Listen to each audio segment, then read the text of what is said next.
Welcome back to the ChessGoals YouTube channel. In today's video, we're going to do some vision training on chess.com.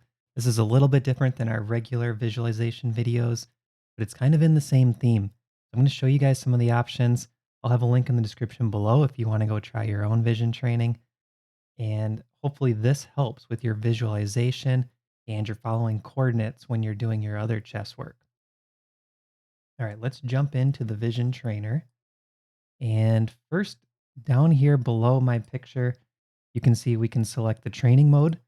It's coordinates, moves, or coordinates and moves. And then you can pick a color, white or black, and you can decide if you want coordinates on or off. So let's start with coordinates on, and we'll do training mode coordinates, color white. I think this is the easiest one. Click start. Gives you this little countdown.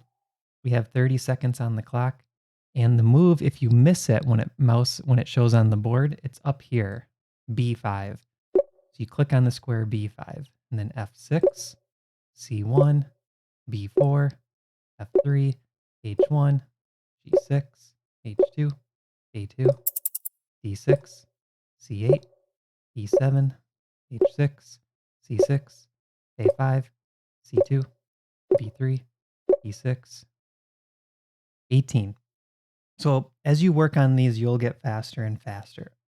I can say, like, even when my rating was around 2000 USCF, I felt like I wasn't that great at the coordinates. Like, I really couldn't visualize. If you just said B4, I couldn't picture it in my head. Where is B4 on the board? But as you practice these, they get easier and easier. So I think my record was 32, I believe, on this training. So let's try it again.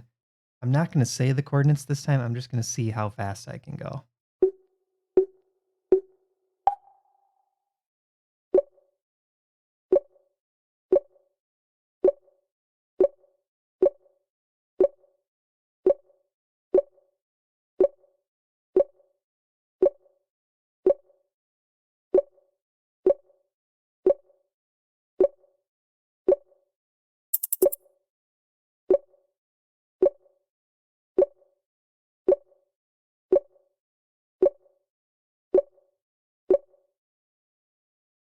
Oh, 27.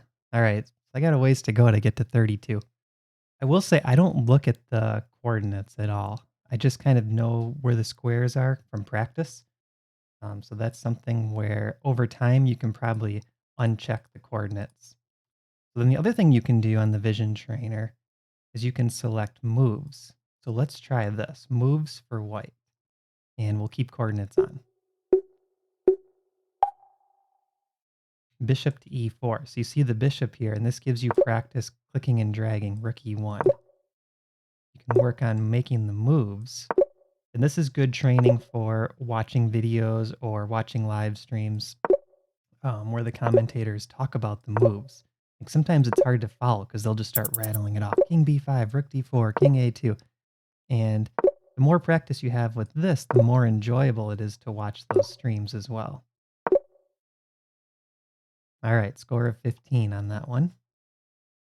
And then the other thing you can do is coordinates and moves. So this makes it a little bit tougher.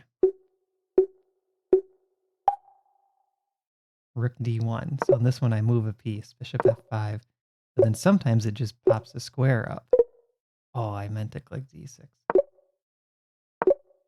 d7, knight d7, d2, bishop c1, king d3, f4, e1, e3, a4. And I think the more practice you have playing blitz and bullet, the easier it is to kind of move your mouse around quickly. Like I haven't been playing any bullet in months, and I've barely been playing any blitz without increment. So I don't feel my mouse speed is up to par. Like I can't match how quickly I see the squares with how fast I move the mouse around. So that's something with practice I can build up mouse speed too, which is good for games because you want to be able to translate how quickly you think into the speed of the move being played on the board. All right, let's try from the black side. We will do coordinates only. Okay, d5. So now you got to kind of switch your thinking. Think about it as if you're playing black. This is a little bit tougher because we're used to seeing the boards from the white side. Um, I think it's really tough though when you have to flip it around. Like, see, I almost put e6 on the top. I was thinking from the white side. But this is good too because you want to be used to looking at the coordinates from both sides. And another thing is when you're thinking about your chess moves, oftentimes it's useful when you're calculating lines in your head, like even over the board, to kind of say the moves in your head as you look at them. So if you're calculating a line where it's like rook e6, like say rook e6 in your head and then pawn to d5 and say that in your head.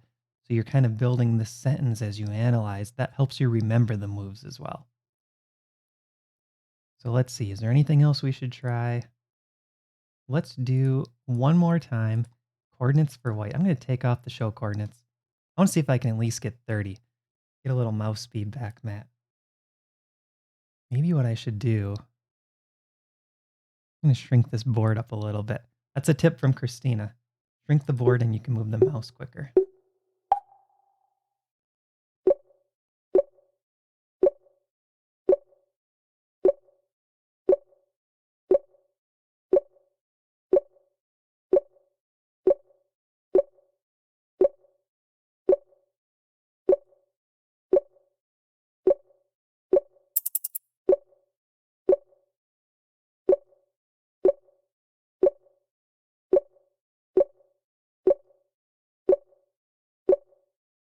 Oh, 28 again.